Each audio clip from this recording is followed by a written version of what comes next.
Hi, I'm Sean Coughlin, founder of Image Protection Services, the sequel to Cinetech Film Laboratories, which I founded and we ran for 25 years.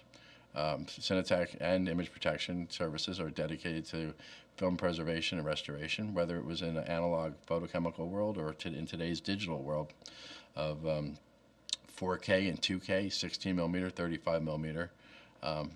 We're striving to be one of the world leaders in doing the work that is needed, and we've been doing that here in Hollywood for years. What we're trying to do now, and we have been in the past, is to move more into also the adjacent markets. We have a fabulous team, just a great group of people, really talented, and I think we have a great line of operating procedures and techniques that are proven that are landing fabulous results on the screen, and that gets me out of bed every day. That gets me here. Well, the first thing that happens is, like with any restoration, we bring in the film assets into the studio. We lay them all out, and then we actually do a physical inspection. We check for dimensional characteristics on the film, which is shrinkage. We look for any defects and artifacts that are sitting on there, any mold. Then we decide, once we have it all laid out and prepared, then we figure out how to clean it. But once we have the surface, both surfaces cleaned, then we go in to scan it. And scanning is a process for us where we actually go in and we register each frame again and take a photograph of each frame. And once we're done with the scanning portion of it, that data is then QC'd. And then once that data is QC'd, it goes into what's called DRS, where the digital restoration actually takes place. You know, a lot of people can go out and grab money and buy a scanner. That can happen. I would say that based on what you're looking for is to make sure that the people that are actually physically touching your film are qualified to execute the scan and the actual hands-on handling of your asset. I think that's most important.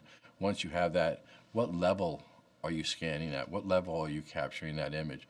You know, there's based on where you're going to go with that image, you can get away with a lower resolution. We try to tell our clients we should always scan at the highest possible resolution based on what the science that we know, whether it's 2K or 4K.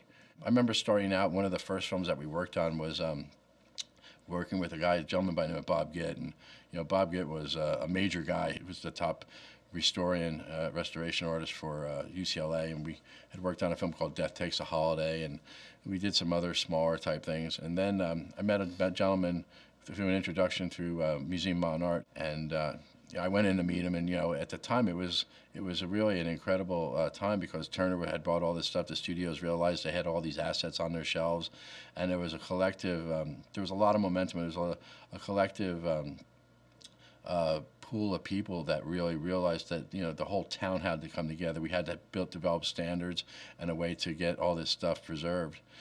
For audiences and to make money. I mean, let's face it, this thing really at the end of the day was, VHS was alive. Nobody even knew about streaming. We didn't even think in those terms, but we knew that these films were there. We knew they were rotting. We knew they had to be taken from a nitrate base or from Eastman color fading. We knew we had to preserve them and restore them. But then the day hit. I remember getting a phone call in Riverside from Dick May, and he said, "Hey, listen, we'd like you to run a test on The Wizard of Oz." And it was emotional. Well, I remember when the call came in, I was like, well, okay, really, yeah, we're going to send you the camera original from The Wizard of Oz. I'm like, okay, we'll be right there to pick it up, So, and I remember bringing into the room, there were 4 or 5 people there working, and we took the film out of the cans, and we actually put it up on a rewind, and then it really struck you. My God.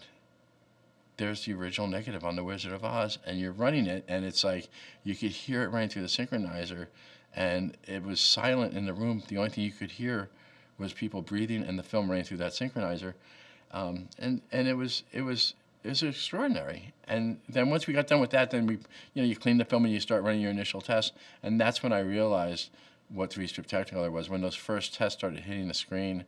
And there was just something about those black and white negatives and the reproduction of those images onto Eastman color print and direct on the screen.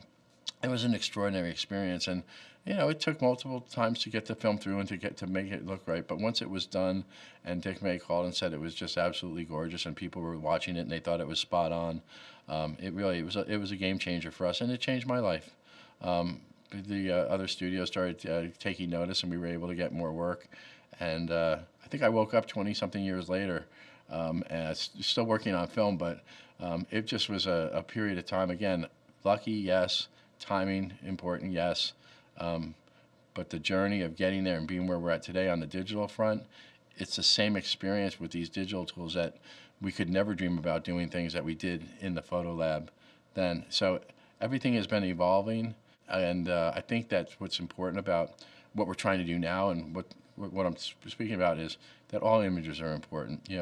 We want to bring the Hollywood experience of what we've done in preservation and restoration, both analog and digital, both at Cinetech and at Image Protections, and bring that into the adjacent market.